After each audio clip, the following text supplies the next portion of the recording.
আমি যখন সেপ্টেম্বরে জাতিসংঘের সাধারণ পরিষদের অধিবেশনে যোগ দিই, সে সময় মার্কিন যুক্তরাষ্ট্র, European Union, Canada, Italy, Holland, জাতিসংঘের মহাসচিব সহ বিশ্বের অনেক দেশের সরকার প্রধানের সঙ্গে আমার বৈঠক করার সুযোগ হয়। তারা স্বতঃস্ফূর্তভাবে আমাদের প্রতি সর্বাত্মক সহযোগিতা প্রদানের অঙ্গীকার ব্যক্ত করেছেন। নেপাল, মালদ্বীপ, পাকিস্তান সহ প্রতিবেশী বেশ কয়েকটি দেশের সরকার প্রধানের সঙ্গে আমার বৈঠক হয়েছে। তারা সম্পূর্ণ নতুনভাবে আমাদের জন্য সহায়তার নতুন ছক তৈরি করার কাজ শুরু করেছেন। যেসব রাষ্ট্রদূত দিল্লিতে অফিস করেন, তারা দিল্লি থেকে এসে দেখা করে গেছে। ইউরোপিয়ান ইউনিয়নের 20 দেশের 20 জন রাষ্ট্রদূত দিল্লিতে থাকেন। 7 দেশের 7 রাষ্ট্রদূত ঢাকায় আছেন। দিল্লি থেকে একসঙ্গে 20 জন রাষ্ট্রদূত সহ মোট 27 রাষ্ট্রদূত সমবেতভাবে আমার সঙ্গে বৈঠক করার জন্য আগামী কয়েকদিনের মধ্যে ঢাকায় আসছেন।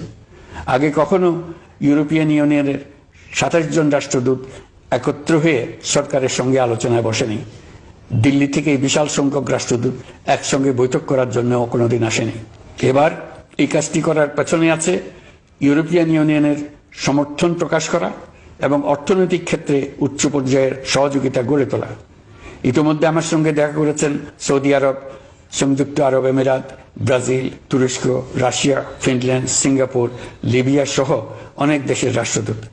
দ্বিপাক্ষিক নানা সহযোগিতা সহ বাণিজ্য বিনিয়োগ বৃদ্ধির আশ্বাস তারা দিয়েছেন। বিশ্বের রাষ্ট্রপুঞ্জের মজলিসে আমরা এখন সম্মানিত এবং প্রশংসিত দেশের অবস্থানে পৌঁছতে পেরেছি। এর কারণে পরাজিত শক্তি নানা কৌশল করেও তাদের দিকে দৃষ্টি আকর্ষণ করতে পারছে না। তারা নানা চেহারা নিয়ে আপনাদের প্রিয়পাত্র হবার চেষ্টা করছে। পরাজিত শক্তির ষড়যন্ত্র থেকে নিজেকে মুক্ত রাখুন, দেশকে মুক্ত রাখুন। বিপক্ষ শক্তি যত শক্তিশালী হোক, নাশকতার যত রকম উদ্ভট পরিকল্পনাই করুক, সবকিছু নস্যাৎ করার জন্য প্রস্তুত থাকুন। এবার যে মুক্তি আমরা অর্জন করেছি তা আমাদের কাছ থেকে কেউ যেন ছিনিয়ে নিতে না পারে, তার জন্য সর্বমুহূর্তে প্রস্তুত থাকুন।